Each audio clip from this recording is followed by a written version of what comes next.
Each week, nearly a dozen movies are released theatrically. 40 films a month, more than 400 a year. That's a plethora of cinema.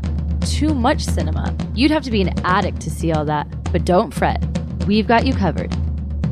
This is CinemAddicts. Hey everyone, what's up? It's a new week of CinemAddicts. This is CinemAddicts episode 353. We're covering movies, preferably indie, by the way, indie films that are coming out for the week of Friday, July 24th, 2026. Eric Holmes has a lot of reviews for this week. So does Bruce Purkey. I have one review, and I will say a couple of mea culpas to Eric in a couple of moments, but I was watching other movies for next week as well, but that's no excuse because Eric does both of them and he was able to squeeze in future movies. Great. And you don't. I'm going to stop this recording right now. I can't look at you in the face. I've only done one movie the last 2 weeks. What are you going to say, Eric? But I'm saying the ones that you saw that you aren't going to review yet. Right. Yes. Jesse V. Johnson. I know yes. The listeners don't know this yet, but they're about to find out. You just did a movie, or you just did an interview a couple minutes before. Yes, sir. We started. Who was that interview with, Craig? Why don't we talk a little bit about that? Yeah, Jesse V. Johnson. He is a favorite director of me and Eric's, and I credit Eric Holmes for years ago, I think starting with Avengement back in 2019. He's a huge fan of Scott Adkins, Eric is. And then Eric recommended Avengement to me and Bruce. Bruce, who does not like action films, well, Avengement really isn't an action film. It has action moments, but it's more of a drama. Bruce Purkey ended up really enjoying Avengement. I love Avengement. I started interviewing Jesse V. Johnson. Eric's interviewed Jesse V. Johnson a couple of times as well. Eric's a huge fan of the Debt Collectors. He's known Jesse V. Johnson's work way before I did. So that is a thank you to Eric Holmes for introducing me to the oeuvre of Jesse V. Johnson. And now we flash forward to here, actually present day, just interviewed Johnson over for his new film Above and Below, which Eric has actually biasly given a rating of Above and Below because it's a shark movie. It stars Louis Mandylor and it's directed by Jesse V. Johnson. I made sure to relay Eric's unembargoed rating on Above and Below with a 5-star rating levied on it. We'll see if those ratings change, and I think assumedly so. I didn't say 5 stars. I said 6.9. 6.9. That could change. Probably won't, but we'll see. We'll see how it goes. I made sure to tell Jessica Johnson that during the interview. I'm incredibly excited to talk about that next week, but okay. Yeah, all right. Eric has some other movies that might not be as great as a Jesse V. Johnson film in a few moments, but here's the thing. CinemAddicts, we are focused on giving you guys a lot of the indie movies, under the radar films that are coming out on a given Friday. If they are not coming out on that specified date, they might have been released on DVD. DVD or physical media. Physical media is almost rare like the dodo bird. We will be covering more physical media down the road on CinemAddicts, by the way. More on that later. But there might be movies recently released on not just physical media, but on digital that are indie-driven, under the radar. Whether or not they're worth your time, dear listener, dear watcher, that's going to be your decision. But hopefully me, Eric, and Bruce can give you a couple of guideposts along the way. And I think most importantly, with respect to the big streamers and the algorithms, you specifically know on your iPad or your TV or your Roku stick or whatever stick, Fire Stick or Apple TV stuff, there's going to be a whole bunch of programs that will be out, and you can just pick from your menu what movies or shows to watch. I think our job over at CinemAddicts is to give you some of the stuff that is really below the soil, a lot of the stuff that you're not going to see on your main screen. Hopefully a couple of these work out. Maybe this week there might not be a couple of good workouts. We'll see. Eric Holmes, you want to add to that sort of extemporaneous commentary that I gave regarding what we do over at CinemAddicts, or just do whatever you want to say? Say whatever you want to say. Yeah, we do what we want because we're grown-ass adults, and no one tells us what to do. I like that. Very renegade. He's got that Jesse V. Johnson spirit. I really love it. So the movies that are going to be covered this week, reviewed, that is, What Tomorrow Brings, which that's the only movie I saw from this batch. There will be more batches later for our Patreon next week, and we'll get to that too. American Pachuco, The Legend of Luis Valdez. There is a documentary called Remake from the filmmaker of Sherman's March. Bruce has that review. A Toxic Love Story, a Netflix true crime documentary reviewed by Bruce. A Life Illuminated, a documentary, again, reviewed by Bruce. And then Eric has reviews of, another one by Bruce Purkey, Sheep in the Box. Eric, you have 3 movies. You have What Tomorrow Brings, American Pachuco, The Legend of Luis Valdez, and you have Jinsei. Let's start off with a possible... Actually, I have 2 more than that. Oh, you have 2 more than that? Where do you want to start, Eric? You're going to lead off the charge? Before I start, I'll talk about the one that I can't talk about, just because it's coming out. It's coming out on the 23rd. Did an interview with the director of Sia, Nostalgic for the Present. That'll be out in theaters. Not really much to review. I can't review it because that's not what the screener was for, but not much to review anyway. It's just a live video of, or what do we call that? Oh, what, live performance or video? Yeah, like the Talking Heads documentary that we did. It's not really a documentary. It's just they're a show. Mm-hmm. Okay. That's what this is. But yeah, if you like Sia, check it out. Comes out 23rd. And maybe it's great. Maybe it sucks. Pretty good. But if you like Sia, go check it out. Can't really talk too much about that. Again, in fairness to Eric and what he just said, there are times when Eric and I will get a screener link. We might love the movie. We might enjoy it, but we can't review it because these links are specifically for the interview. I'm not going to tell publicists or distributors or studios how to do their job correctly, but I don't know, personally, just my opinion, sometimes it defeats the purpose if said reviewer / interviewer likes the project and he or she wants to spread the word. They can't. They can only spread the word through these interviews, and this is what I mean, Nostalgic for the President might be garbage, might be the greatest thing ever. I can't tell you either way, but go watch it. Okay. Again, I'm not going to edit that, but Eric has these things where sometimes he'll mumble under his breath. I don't know. Don't listen to Eric. I'll cut that out. Right. Okay. So another one I briefly want to talk about is another one. I did an interview with Simon Mendez for a documentary called The Darkest Light. Mm-hmm. Yeah, that one's just playing in. It already festivals I think some festival, was it a Jewish film festival? I'll look it up right now. But it premiered last Sunday, and I think has its own website, so it might premiere in other. It's a documentary about this guy Shlomo Carlebach. He was this Jewish rabbi musician, and he got really popular in certain circles. He turned a lot of people into the Jewish faith, into the music. And he was just like this beacon of hope and light for a lot of people. And it turns out he's a rapist. So, my goodness. And wow.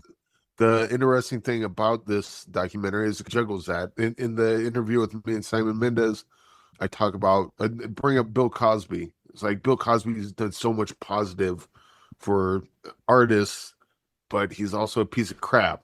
And so the movie juggles out. Yeah, it just brings up a bunch of complicated conversations. If you get a chance to watch The Darkest Light, I don't know exactly where it's playing and where it's not, but darkestlight.com, darkestlightmovie.com. Look it up if it's playing near you or you come across it. Check it out. It's an incredibly interesting documentary, but not too much more to say other than it's really great. You should check it out. Right. The Darkest.com, that's the website where you can go to. And it recently had a screening over at, I believe, the San Francisco Jewish Festival on Sunday, July 19th. That's the last time it screened. You can go to the website for upcoming further screenings or when it will be released. So that's a recommendation for you, Eric? Yeah, I would do I mean, it wasn't really a full review. Just keep an eye out for it. It's a good one to look for. Maybe when it comes out proper, we'll talk about it more. But it's, 4.5, easy. Probably higher than that on a rewatch. Okay. And the conversation that it brings up is probably the most interesting thing about it. Because it's not an easy conversation. What do you think of a rapist? They're bad. Cool. What about a rapist that has all this wake of positive influence over the world? Oh, okay. Well, obviously the rape's bad, but the positive influence, there's a ton of it, so you can't really ignore it. And it's just, I don't know. It's a difficult conversation to have. It can certainly a challenging one, but interesting for sure. All right, there's a new animated film, actually. It's currently on digital. This is the next one. It's called Jinsei, and here is a plot summary of it. Quote, our hero, voiced by rapper Ace Cool, He's called by a different name in each chapter of his life. He becomes a J-pop idol, an outcast, a leader, and an oracle in this 100-year chronicle spanning the past, present, and future.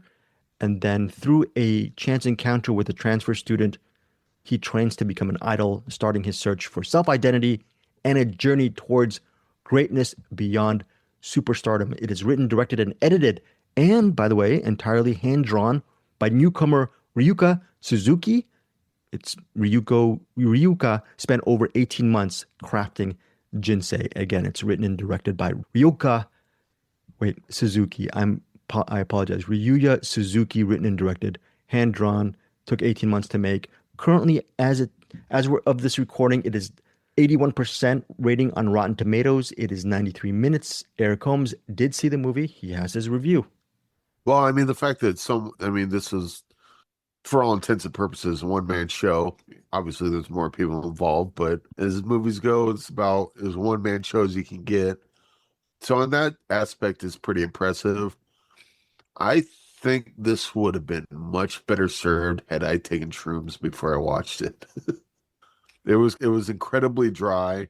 It does the 100-year thing. I think I picked that up because the IMDb description of it said that. So I'm like, oh, that must be what it is, because I didn't pick that up just watching the movie. It starts off with a taxi. You're just following a taxi around. And you do that for about good 20 minutes. And then the rest of the movie happens. Not much happens in it. It's just incredibly quiet, incredibly dry. And I was bored through most of it. Towards the end of the main character's life, it gets into, now we're in the distant future. And that's where it gets weird. And then where I started to like it a little bit, but I was still confused by it. I don't know what drugs the writer was on, but Or allegedly was on, possibly. I don't know if allegedly. Okay. I'm pretty sure. I'm pretty sure watching the movie is pretty demonstrable. I think if I was smoking weed or high on shrooms, this would be an easy 6.9. As a sober watch, it's like a 3-star movie. Okay. It's interesting. The fact that it's done by one guy is pretty cool. The animation isn't so mind-blowing that it's like, whoa, how'd they do that? It's pretty basic stuff. And the story and what they did with this, it's there. I saw it.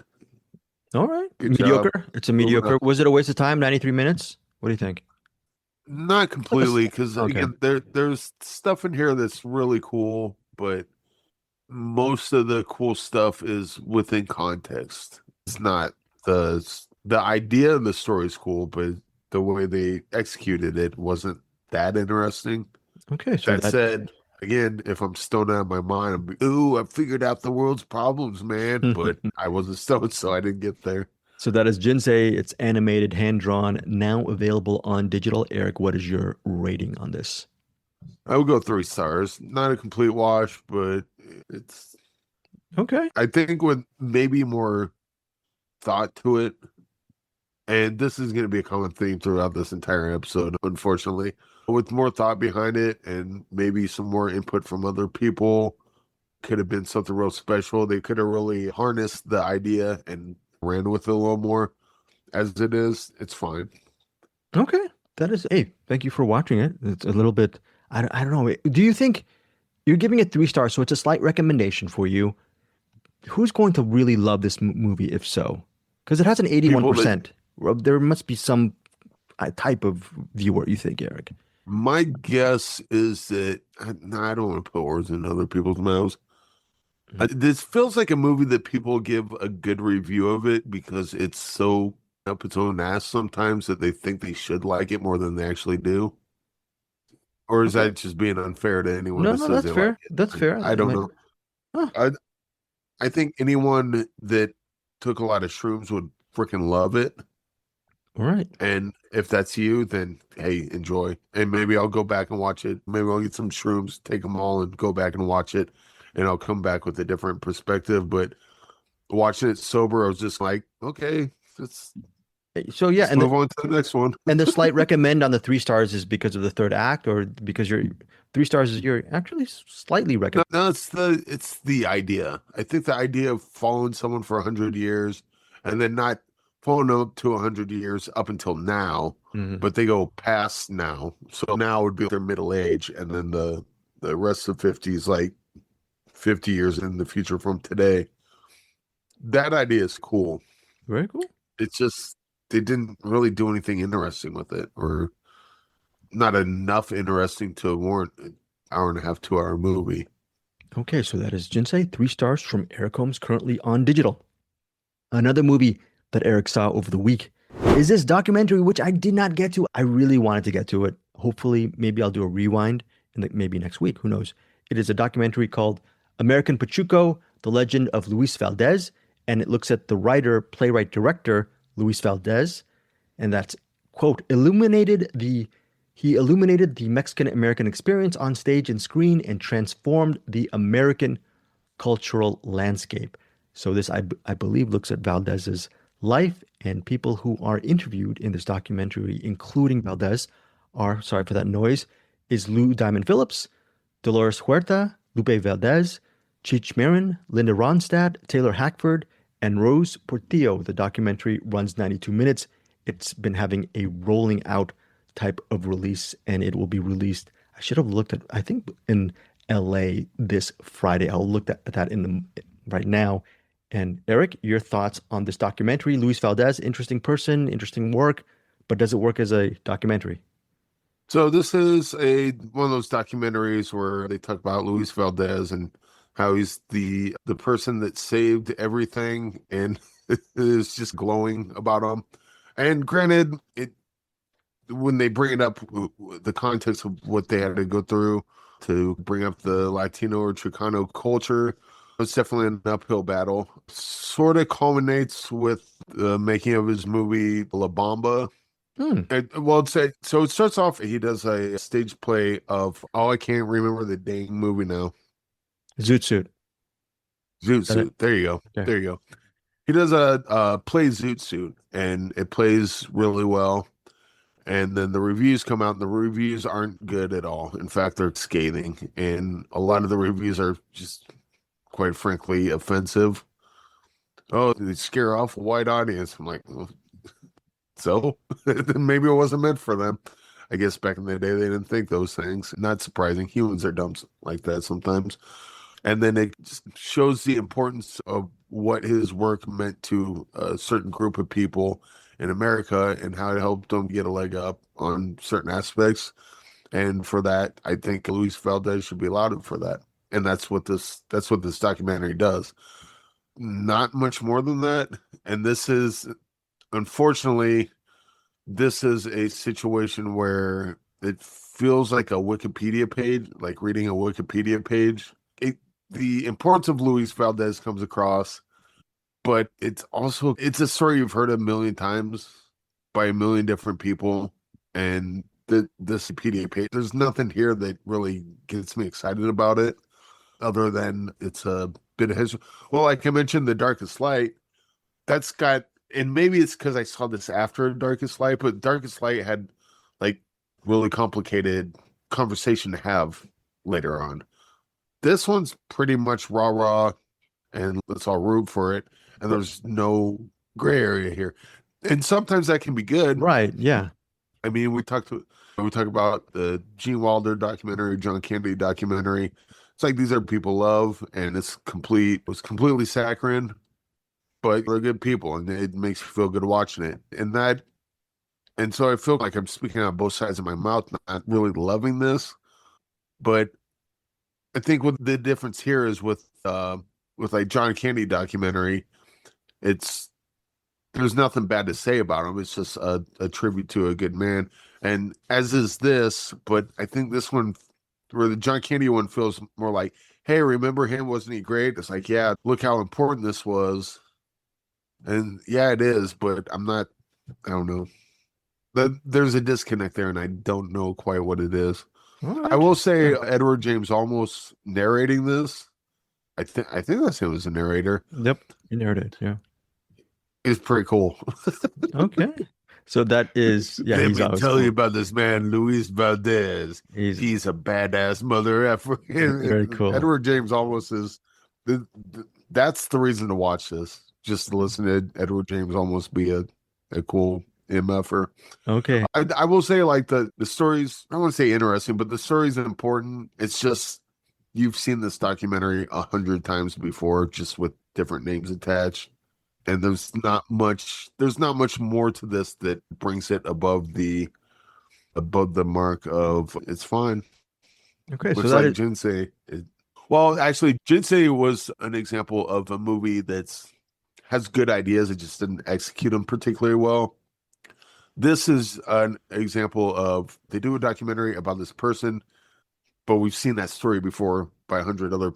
Why is Luis Valdez special as compared to the other hundreds of documentaries we've seen that have been said and told the exact same way?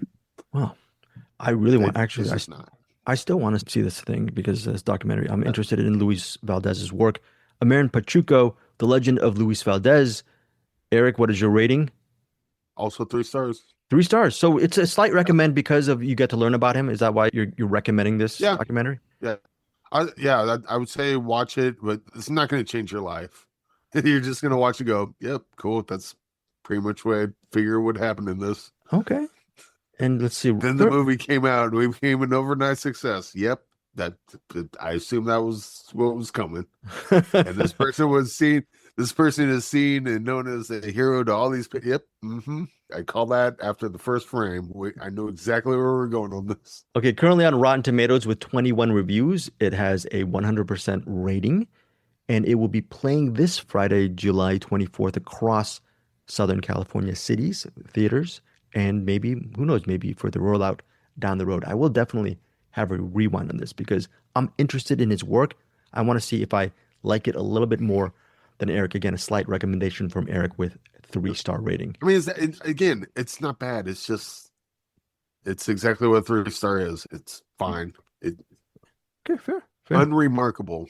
Unremarkable. Yeah. All right. So next up, except for Edward James almost as VO. Yeah, which is probably a big part of that 3-star rating from Eric.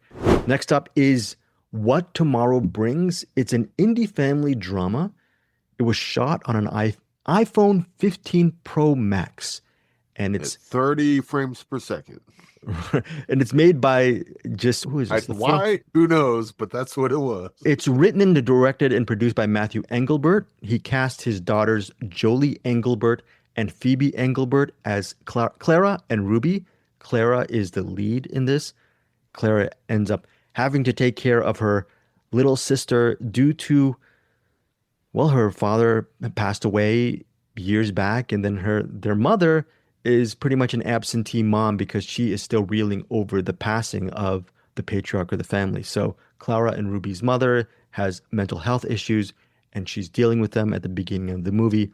But the rest of the narrative deals with the challenges that Clara faces raising Ruby as not just her elder sister, but pretty much her mother and her father as well. How can you do that when you're going to high school and you don't have a job? Well,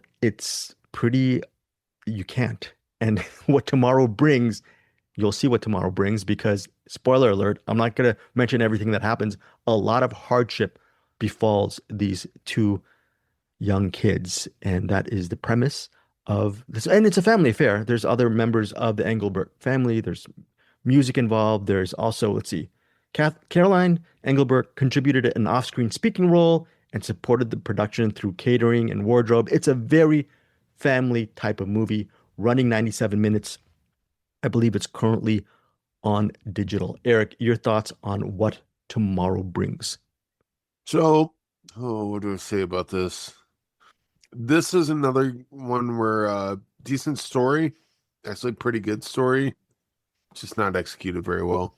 I think that much like Jinsei, my favorite part about this is that you look at the credits, and this is basically a family just coming together and making a movie together, which the movie itself is not great. I would say the biggest distractions I had was the 30 frames per second, and the lighting made it look like I was watching a soap opera. and the writing not, and it's the writing is, I don't think it's the acting, because I think the daughter and the younger daughter, the older daughter and younger daughter, their acting was fine, but the stuff that was coming out of their mouth didn't feel like someone that age would talk. The voice sounded singular. Well, it's weird because they got 3 credited writers: Jolie Engelbert, Matt Engelbert, and Phoebe. But I don't know. It feels like the same. It feels like the same writer wrote all the characters. I'm not feeling like the dynamic shift between characters that allow me to buy it. Yeah, it's a screenplay by a dad and his 2 daughters. So I mean, I guess it's they're novice, they're kids, they're novice screenwriters, and I'm assuming possibly the dad wrote most of the screenplay. I'm assuming, as far as the Engelberts go, or I mean, because what was it, Jolie and Phoebe? They're the 2 main characters, so maybe there's a lot of stuff that's just ad lib, so they get screenwriting credit. I don't know exactly how that works. Same here, yeah. Who knows? Yeah. That said, if you're gonna get a whole family together and make a movie, keep doing it. This one I didn't really like that much, but I'm always much like the Jinsei thing. This one guy doing a bunch of stuff, and more power to him. That's impressive that they can do that. This isn't so much impressive, but I like the feeling that a family's coming together and doing something creative like this. It comes off as opera, soap opera, especially at the end. It comes off as a faith-based film because it delves into there, and maybe the family's Christian or Catholic or whatever. And that's fair enough. There's some aspects of this story that come off as pretty legit. And then there's other aspects of it that come off like no, you guys are way off on that. Right. You ever watch a faith-based film and then you just feel the contrivancy of the situation or the characters? I feel that sometimes, but then there's other times where they do something or a character says something or acts in a certain way. It's like, oh no, you guys nailed it right there. But let's get more of that. Like less of this other horse crap. But yeah, I think the shooting it on an iPhone, not a problem. The 30 frames a second with the lighting they had, which made it look like a soap opera, was incredibly distracting. And I think that, along with the dialogue that didn't quite land or wasn't totally realistic, added to that sort of soap opera aesthetic. And I think that hurt the movie quite a bit. But anyway, that's my take on it. What do you think my take is on it? You loved it. It was 4 stars. I love this movie and it's 4 stars. Really loved everything about this movie. Shot on iPhone Pro, very inspiring for me. 97 minutes. Here's the thing. Is the dialogue clunky?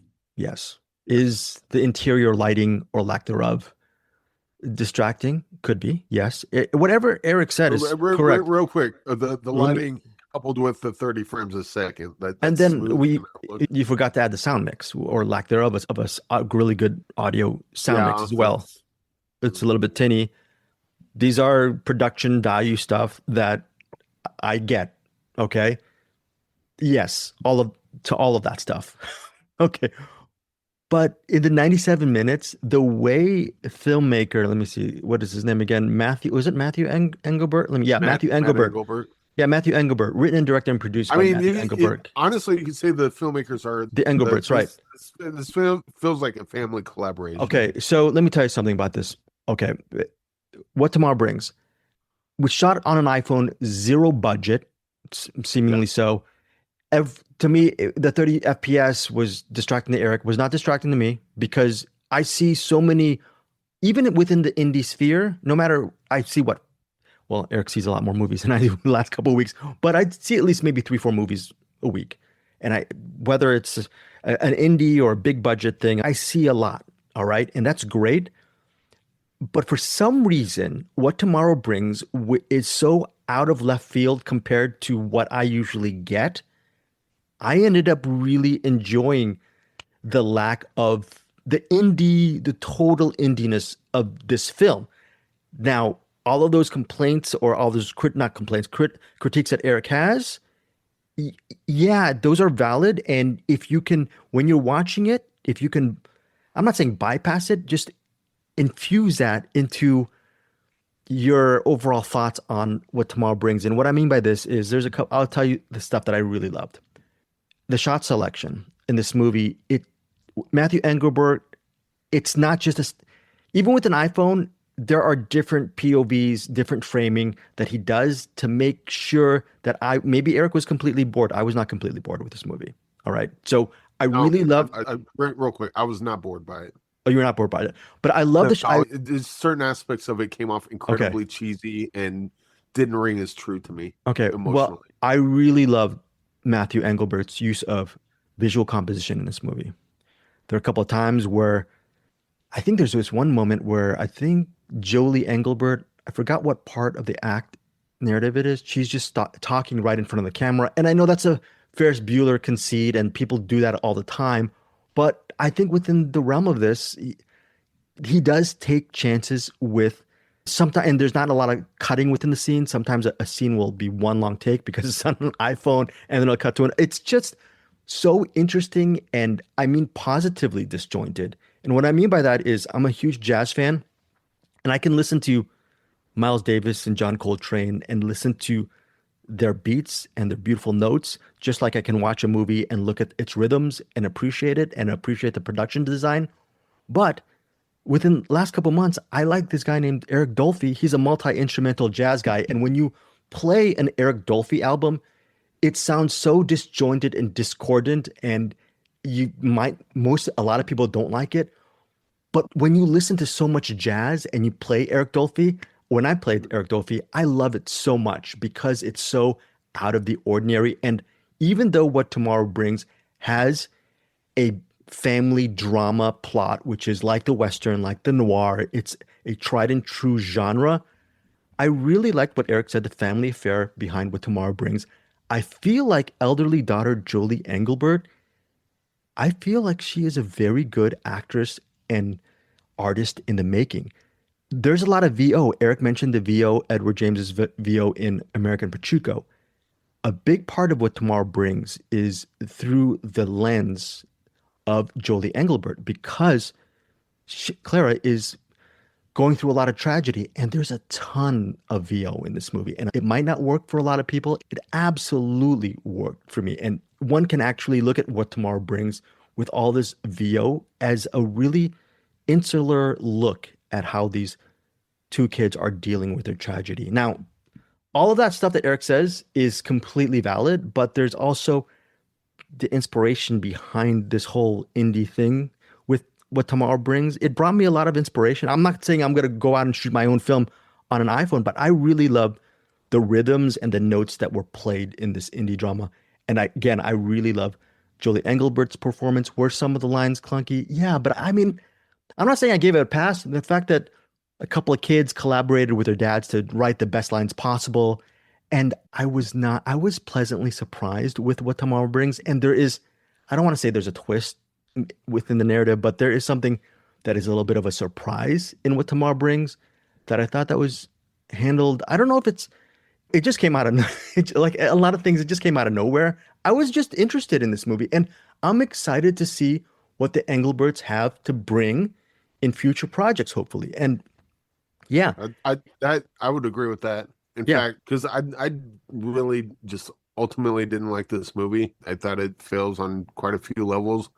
That said, I mean, you look at their IMDb, this is like not their first thing, but they have very few credits. And you get a family like this that they all want to come together to make a piece of art. Yeah. What was the first painting you ever did? What was the first thing you ever wrote? Right, exactly. It sucks. Yeah, and they work on better. it.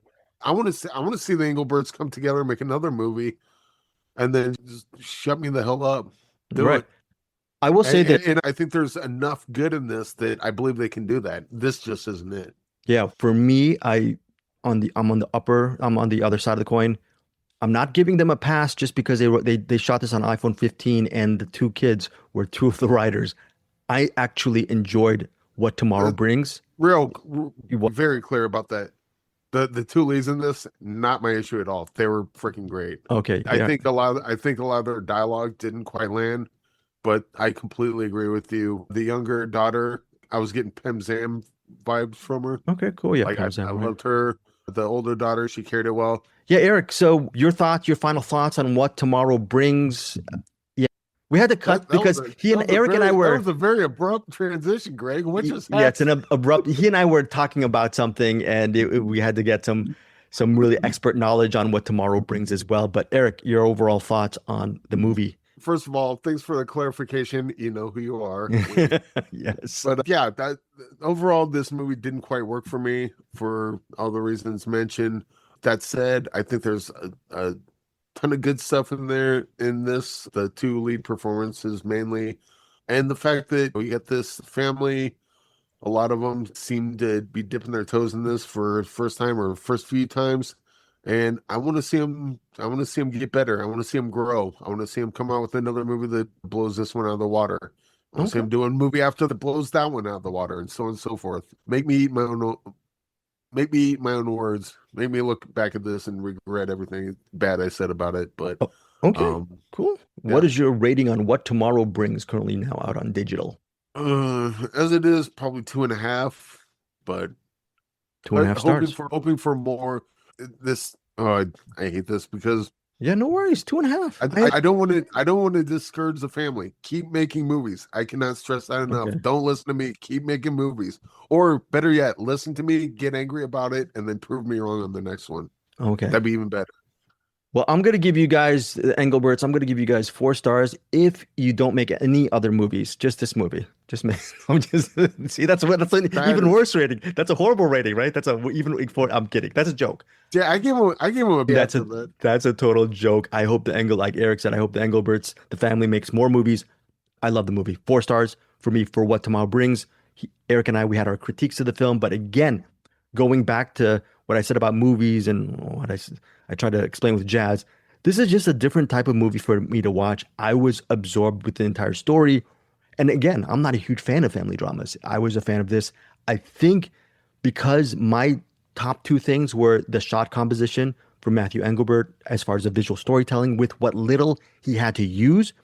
And number 2, with respect to Phoebe Engelbert as the younger daughter as well, but really, I really loved Jolie Engelbert as Clara, the older daughter, because she does a lot of tough work with a lot of voiceover, and we have to see through her eyes in this movie, and I really love that. So What Tomorrow Brings, this is a very long review that Eric and I had, and it's one of these things where if you take, I don't know if Eric agrees, just congeal both of our reviews into one, you'll be prepared for if you decide to watch What Tomorrow Brings. And I would love to hear what you guys think, and maybe give the Engelberts a shot. iPhone, very little overhead, support indie film, but I mean, even all that support indie film stuff, I love this movie on its own. Eric, that's it. We're done for this episode. We're finished.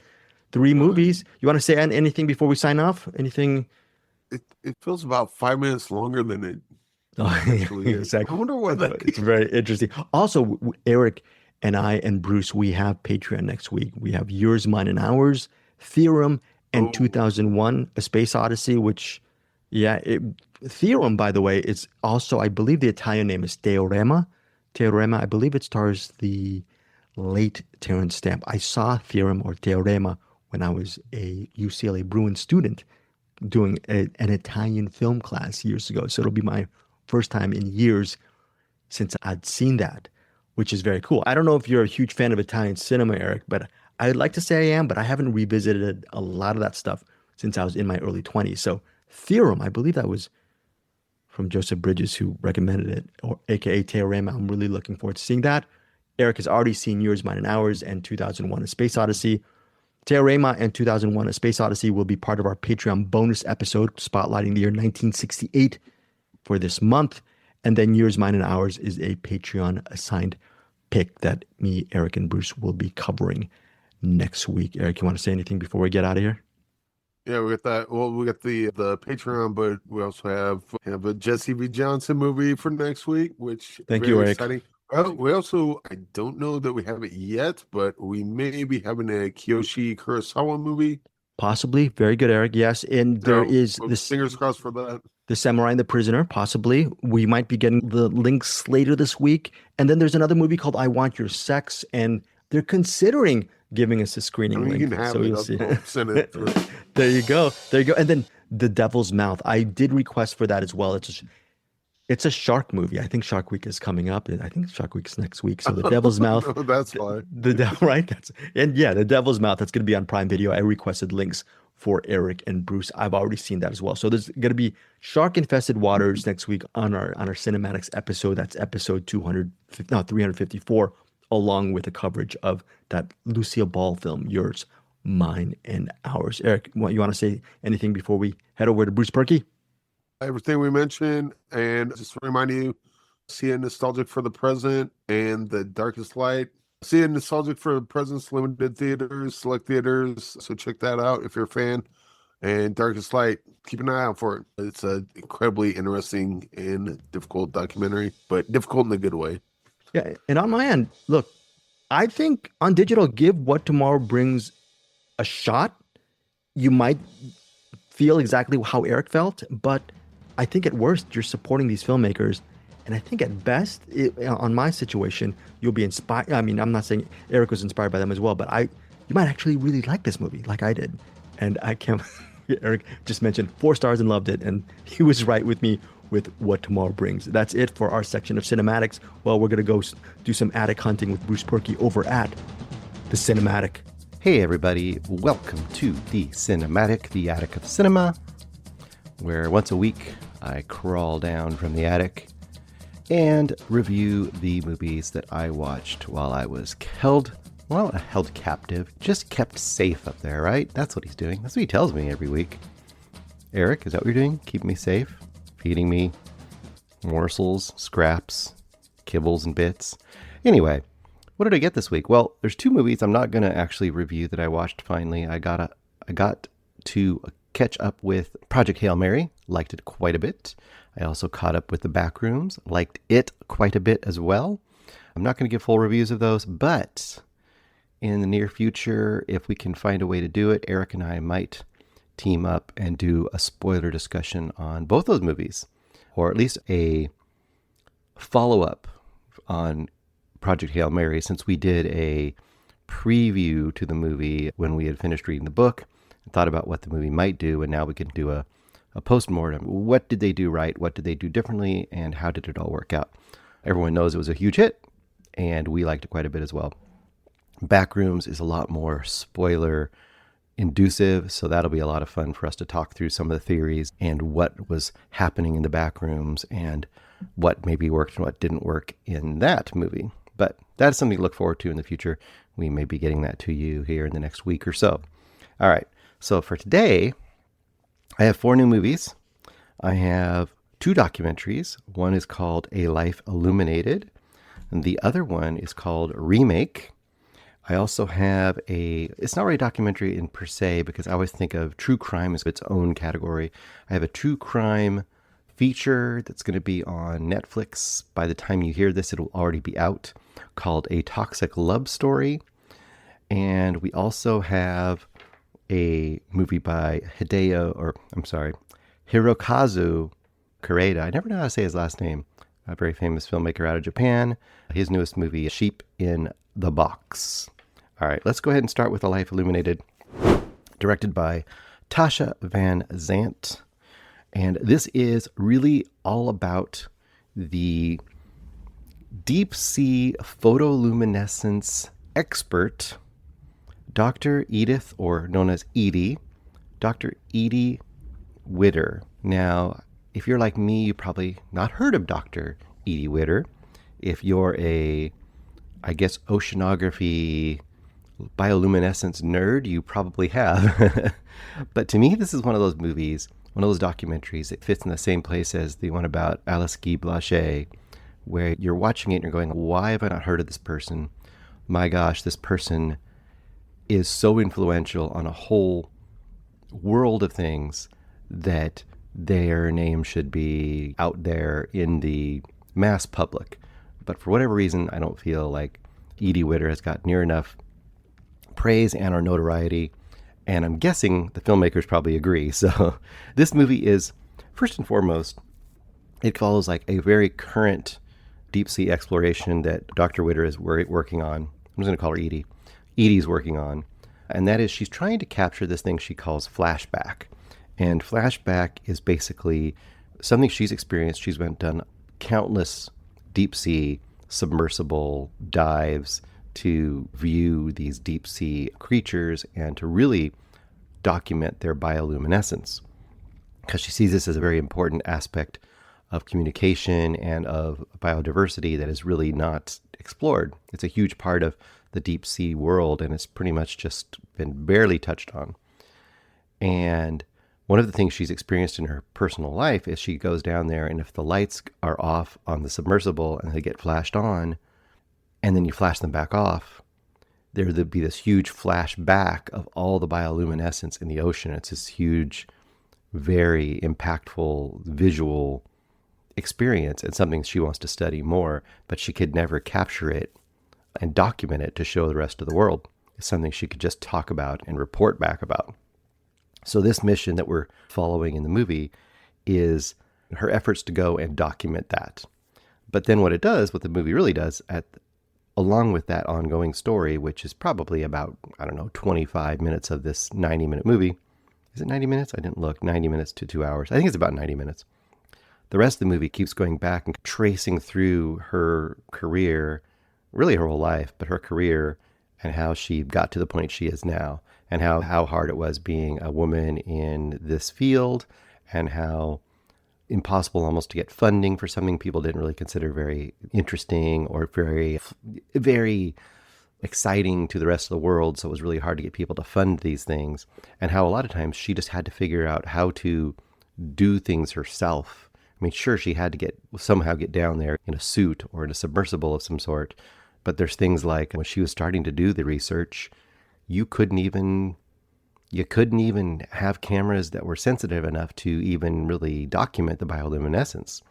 Or at the time she started, basically the only way you got deep sea creatures identified at all was you literally just put a net down there, pull it up, and had a bunch of animals that you didn't, in jellies and stuff that you didn't recognize, and a lot of them were just dead, and you weren't really seeing them alive and in their environment.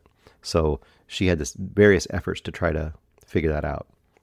And then as part of her life mission, because she eventually becomes more and more noted in the scientific community because of this groundbreaking research she's doing, she gets pulled into the search for the giant squid as well. And that whole detour is really fascinating as well. This is a fantastic documentary, especially for the average person. Most people are not going to be very versed on this whole world. And if you like science and you can nerd out on scientific stuff and exploration, I think you're going to really enjoy this movie. You're going to find out a lot of really interesting information. It's visually stunning, of course. You've got all this bioluminescence and all these crazy creatures that are deep sea creatures, and just the passion and excitement and energy that Edie brings to the entire length of her life as a scientist is also very infectious. This is a fantastic movie.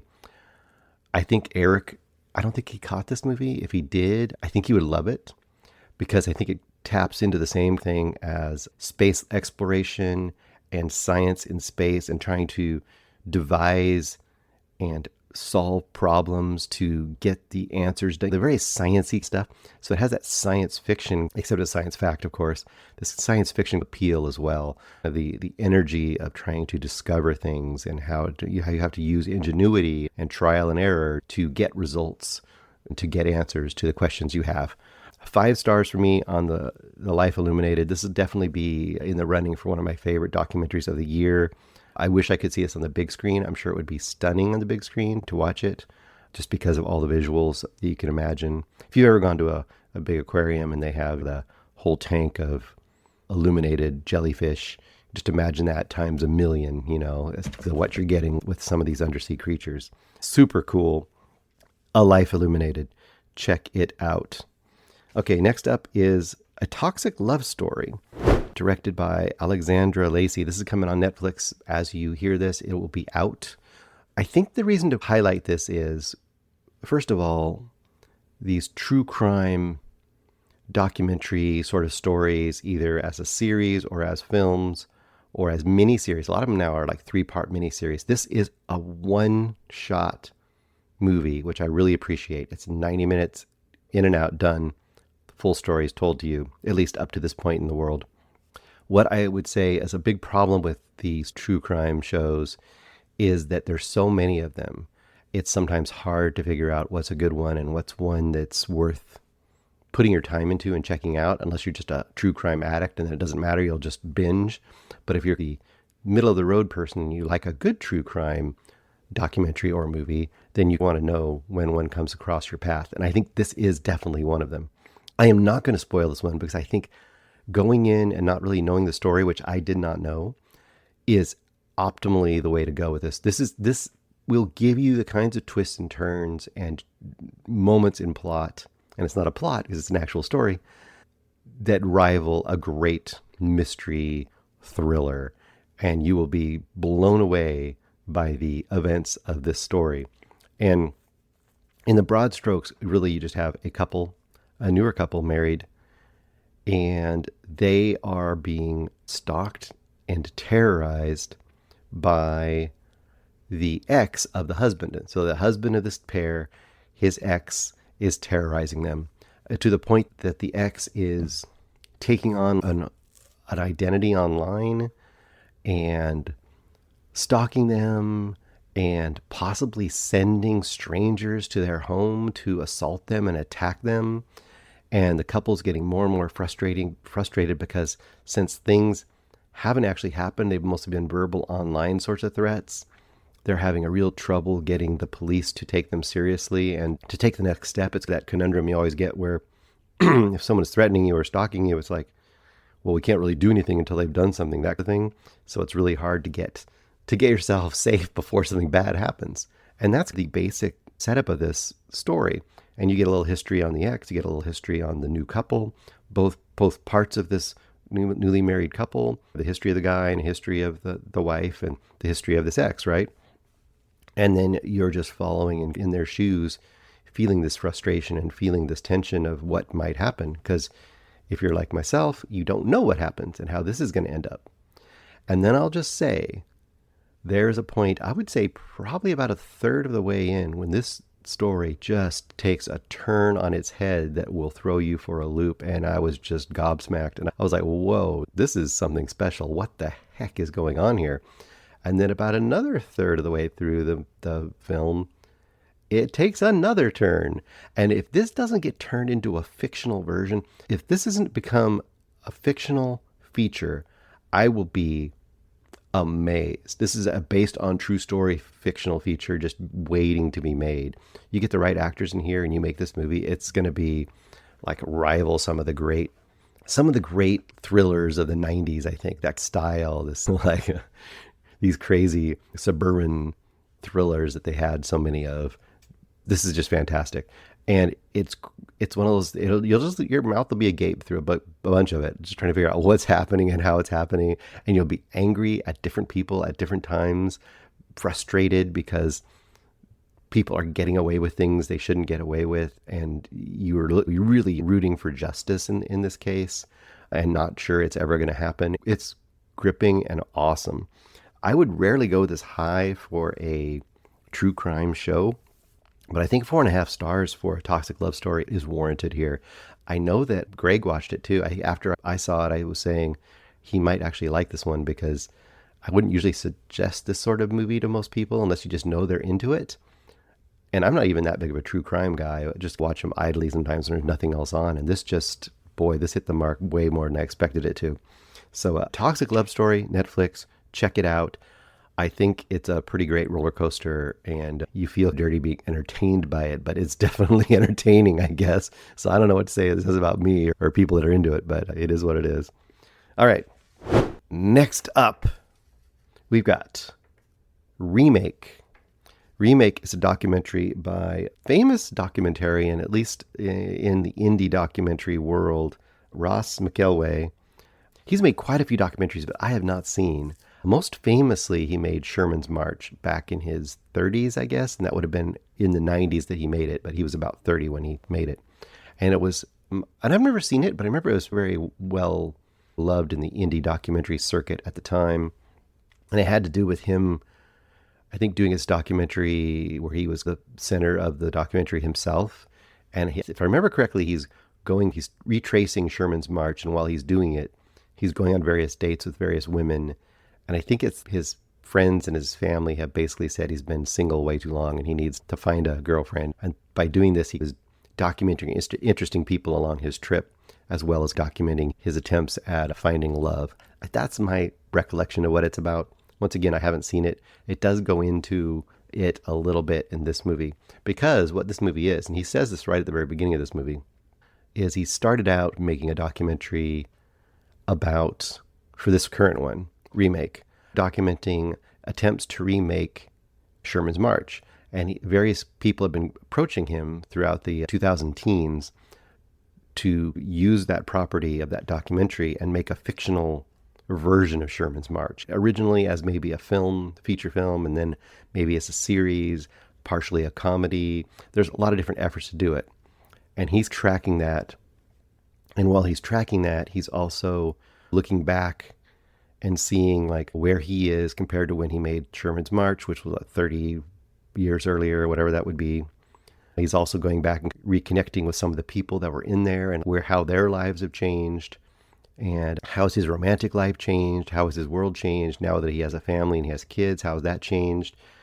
And while he's doing this, he's also documenting just what his life has been, being a constant documentarian of his own life, because a lot of his other documentaries feature his own life, and how that has affected his relationships with his friends and his family, especially. When you're always documenting people, like it puts them in a weird place, like they're always a subject as well as a family member.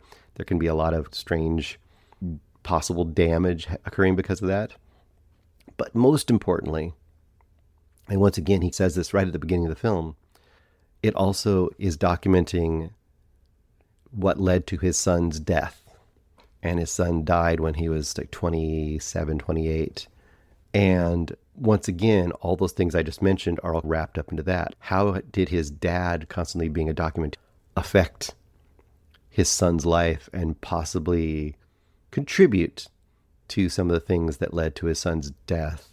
And how did that occur? And how does Ross deal with that? And how does he come to terms with that? And how much guilt does he take? And does he take responsibility for some of that, or is it all just documenting what occurred and he's outside of that? So the movie is constantly fluctuating back and forth in time. You'll see footage of Ross, when he's way younger, and his son, Adrian, when he's way younger, in the middle of Adrian's life, which in this case would be about in his teens, his later life. And there's definitely a demarcation line, though, in the last third, because there's a point in the movie where it's all before the final year of Adrian's life. And then there's a point where you basically get Ross telling us, now everything you're going to see after this is from the final year of Adrian's life. So you feel like you're leading up to something. Now, also I will mention Charlene Swansea, I should say. She was a major friend and a character, a very interesting personality that's been part of his whole life, and she was a big part of the Sherman's March originally, and she comes in and out of this a lot as well. There's a lot here also about memory and how you change, how you think about the past, and having these things documented allows you to see what it really was, but then also you're looking back and going like, well, where am I now compared to that, or how does that change now over time? The way you do when you get older in life and you look back on things, you really are constantly reassessing, and memories are reshaping the world, making it a different version of what it was than it really did exist in those days. As you might guess, this is a pretty dense and sometimes very heavy documentary, but I think it has a sort of inclusive energy that doesn't let it get too heavy. You're constantly both celebrating and exploring this documentarian, exploring the world personality of Ross, and to some degree his son Adrian. And you're just documenting the ups and downs of life in general. It kind of has a very universal feel in that aspect. As well as, like I said, a person reassessing what have they done with their life. Here's a person who's spent all their life documenting things, and obviously has valued that. And that's been a big piece of who they are and their identity.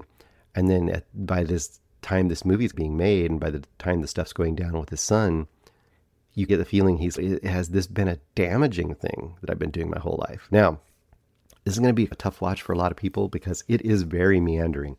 It goes back and forth in time, like I said. It doesn't just follow a straight line. Now, if you can get into that format, I think that is part of its strength as well, because it feels like the experience of remembering things and the experience of having a life. It feels very full in that way. It's both fragmented and full, like actual memories and actual life. You're walking through your life and your daily things are occurring, but then it's constantly connecting to other experiences you've had. So your brain may go back and connect with something from 20 years ago, and then 5 years ago, and then maybe something earlier this week, So that's the way the world works, and that's the way this movie is assembled. So I think it is really strong in the way, like I said, that it culminates in that final third, so that when you get to it, you are fully steeling yourself to know that bad stuff is going to hit soon, and you're just, unfortunately, just waiting for it to happen and worried about how it's going to happen, and there's this inevitability built into it, which I think does work really well. Negatives for the movie, well, the strengths are the negatives. Like I said, there is a bit of a meandering quality. There's a bit of could we edit this down? Could we make this more streamlined? You could, and it would maybe make it an easier watch and maybe make it a little bit more punchy. But I think ultimately the choice to make it more sprawling and meandering and big is probably overall the better approach. It's about 2 hours, just so you get an idea. It's not 3 or 4 hours or anything. It's about 2 hours, but it's a pretty full 2 hours. But that is its weakness and its strength. So I think that it brings it down a little bit for me, because there are times you're like, okay, do we really need this? And I'm torn, I'm on the fence, but I am also glad that we get the fullness of the experience. I also think other negative I would have here a little bit is I do almost wish that Ross could even point more of a critical eye towards himself. And he did wait quite a few years to do this. So it isn't like he made this that year after his son died. So there is some distance there and some perspective there for himself. But he skirts around and somewhat deals with the idea of how much has aiming this camera hurt the people around him. And there's a few moments in the movie that are really tough when you know the outcome and you see that he's aiming these camera at his kids and all these different points. And it makes you wonder, he's got to have some really deep regrets or concerns about what he's done there. And I don't feel like we quite dive 100% into that. And I wanted to see him really do that. But maybe it's just tough to do that and maybe unfair to do that. But I felt like it needed to be there a little bit more. Either way, still a really solid documentary, especially if you're a fan of this sort of documentary or if you're a fan of his work in the past. If you've seen Sherman's March, obviously, there's going to be a huge tie in there, like what happened to that person 30 years later, and seeing all of the twists and turns that a human life takes, both good and bad and sad and tragic. It's pretty impactful at several moments along that journey. I'm going to go 4 stars for Remake. Definitely a solid documentary and one worth checking out. And then last we have Sheep in the Box by Hirokazu Koreeda. I think I'm saying the name fairly close. Sorry if I messed it up. I know I should know by now because he's a beloved filmmaker. I have woefully seen not enough of his movies, but I have seen a few. And Shoplifters is probably one of his most celebrated of the last 10 years. He also did Monster a couple of years ago, which I reviewed, which is really excellent. And we reviewed the reissue, or maybe it was a remaster of it or a re-release of it, of Air Doll, which is from the thousands, if I remember correctly.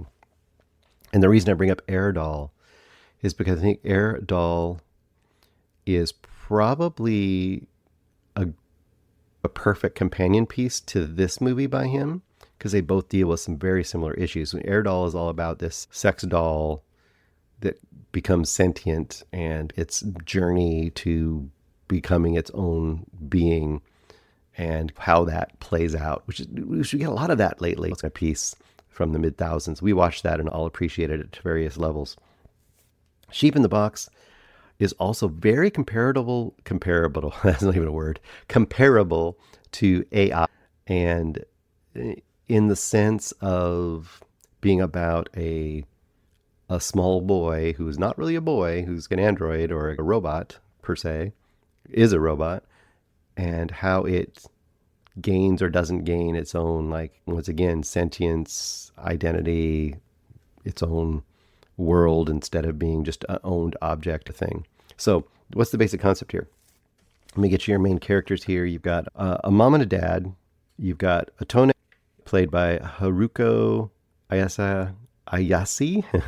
You've got, and she's the wife, and you got the husband, the father, Kintsuke, played by Diago Yamamoto. And then you've got Kakero, which is the child, the boy, played by Rimu Kawaki. Now, the boy, I'm just going to say mom, dad, boy. It'll be much easier for you guys listening to me try to stumble through the names. The basic concept here is you've got a mom and a dad who have recently lost their son. And you never get the full details other than it was related to a train. And there are hints throughout the movie that there might be abductions going on of children in the area. So you get the idea that he must have been abducted on a train or coming off a train, because during the movie, the father does really seem to have a lot of regret and guilt around the fact that he was out doing pachinko and he was late picking up his son. And I think the implication is that he should have been there to pick up the son. A stranger must have picked up the son and obviously did terrible things, and the son is no more. And they're left as a lone couple. And at the beginning of this movie, they seem to be, you don't see them in like a major grief and tearing their hair out and not making it through the world. They seem to be making it in the world okay. But this loss is definitely hanging over them. So they, very Black Mirror-esque, they go to this corporation, which essentially will, through photos and videos and things that you have of your loved one, they will make a robot version of it. And they say bring happy experiences and all this stuff. So they try to bring things that'll make sure that the kid ends up being happy the way they remembered their child being. Basically about the age he was when he left, which was around 8 or 9 years old.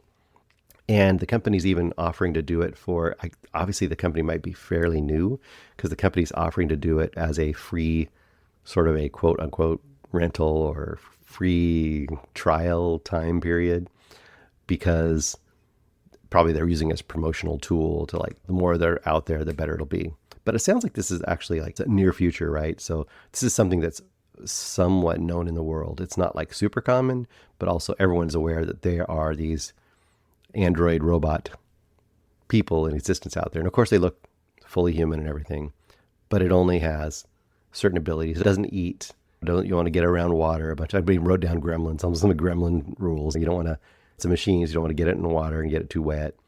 It has a thing where if one of the parents is too far away from it, it has a GPS deal attached to it. And also it has a thing where it will sense if one of the two parents is too far away, it basically shuts itself down. It goes into sleep mode, so it won't just like wander off or anything. And that's your basic setup of the movie. How is this new experience going to work for this family? Like, is it going to give them the healing they need? Are they going to feel complete again with this child? Is it going to still be empty? And pretty intriguing idea for a movie. It's been done versions of this before, but it's still pretty interesting. Now, the thing I want to warn you about, though, about this movie is it's very gentle, very slow, very contemplative. A lot of stuff here is just like the family existing together. It is not very plot heavy. There's not a lot of twists and turns. Whereas the movie AI, things are happening and the kid's escaping and it becomes this whole Pinocchio thing and there's a whole adventure to it. This is not an adventure movie. This is a lot of the family just being together and trying to discover if they can recapture a family unit or if it's always going to be just an awkward, unspoken distance there between them. Is it going to work or is it going to make things worse? That kind of thing, but very subtle. Like I said, I would not recommend this to Eric. Greg maybe would enjoy it, But a lot of people have criticized this movie as just being a very lesser movie for Koreeda. I would say it's definitely not the best of his I've seen either. But I think it's being slammed a little too hard. And I'm going to do a couple quick spoilers on this one because I think there's a couple things that do warrant it. But before I do that, I'll just, because you can stop here if you don't want to hear the spoilers.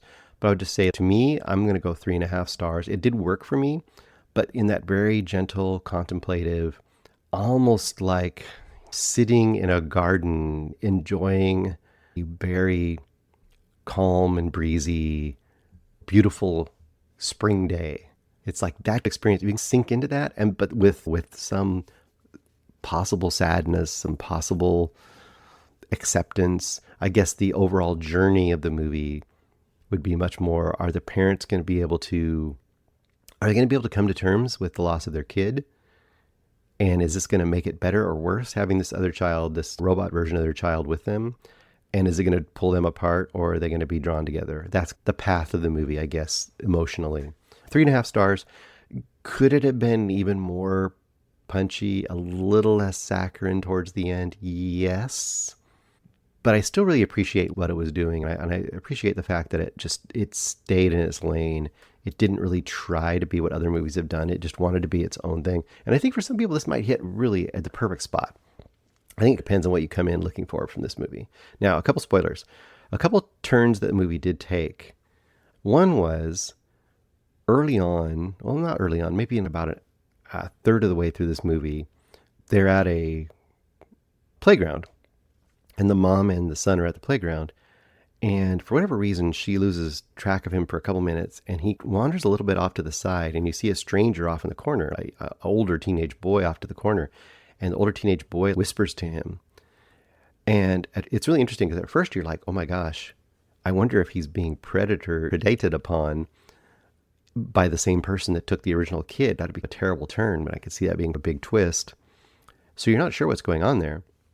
And then later on, he meets with this person again. So obviously the person said, meet me here at another time. And he meets with the guy again outside their house because he can't go too far away from the mom, remember?